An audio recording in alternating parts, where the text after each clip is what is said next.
Hello and namaste, everyone. So, the idea of Gyan Dhwani came to me not too long ago when I found myself diving deeper into spirituality and even philosophies around the world. It started as my own journey of self discovery, reconnecting with roots and seeking universal truths. But then something else started to happen. My teen daughter started asking me big questions, complex philosophical questions that I didn't always have answers to.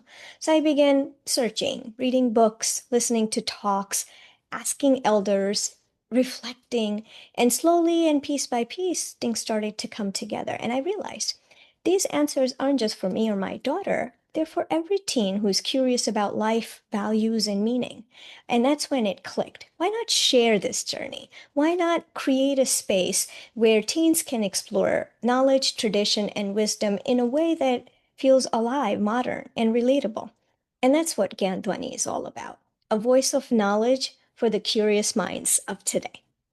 I will try to stick to one topic per video and try to keep it as short as possible to ensure that I can hold the attention of my teen audience. I'll break it down into three different perspectives: traditional or scriptural, as in, what do our scriptures ask us to do?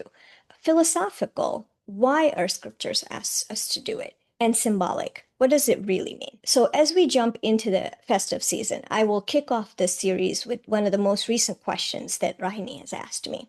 Why do we offer flowers to God? Why do we destroy something to please the Almighty? Does it really please God? Every creation in this universe is his or hers. So, why do we assume that plucking flowers, causing damage to plants, and ultimately leading to their wilting, only to be thrown away the next day, is actually giving joy to God? So, let's unpack it. The symbolism behind offering flowers to God. So, in Sanatan Dharma, that's what we call our Hindu philosophy, by the way. It literally means eternal duty, or in other words, never ending, perpetual way of life. So in Sanatan Dharma, a flower isn't offered as a bribe or a transaction, but as a symbol of bhakti and samarpan, which is devotion and surrender. So let's see. Freshness is equal to purity of heart. Just as a flower is fresh and open, it represents a devotee's pure and open heart before the divine. Fragrance is equal to selflessness. The flower gives its fragrance to everyone without discrimination, a metaphor for selfless love that one should cultivate. Color and beauty is equal to joyful offering. The variety of colors symbolize the diverse emotions and experiences of life, all surrendered at God's feet. So it's less about the object, which is the flower, and more about the intention, which is the bhav. The flower is just the medium through which we express love, reverence, and humility. So, why destroy one creation to please the Creator? So, in ancient practice, actually, offerings were always done with deep mindfulness. Flowers were plucked gently, only after seeking permission from the plant. O plant, forgive me as I pluck you for worship. Pushpa Sankalpa Mantra. Yes, actually, there's a shloka for that. So offerings were minimal, symbolic, one or two flowers, not garlands upon garlands. The act was meant to remind the devotee that everything belongs to the divine, even what we offer. We give his creations back to him and acknowledge that our smallness is not much compared to the grand creation. Over time, the ritual became mechanical, though, leading to excess and waste, which was never the intent of the original philosophy. So let's look at the spiritual essence. What actually pleases the divine?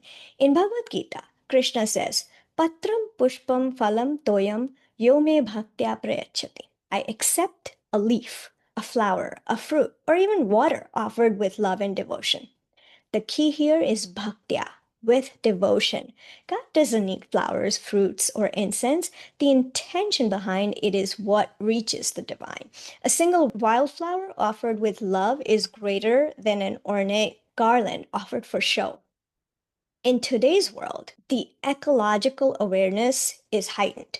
Ahimsa, nonviolence, includes caring for the environment. Many people express devotion very differently, offering virtual flowers or prayers through meditation or chanting, planting a tree instead of plucking one, using symbolic offerings like lighting a diya or lamp, offering water, or gratitude journaling. Now, the true offering, if you think about it this way, is your awareness, your compassion, and your inner purity.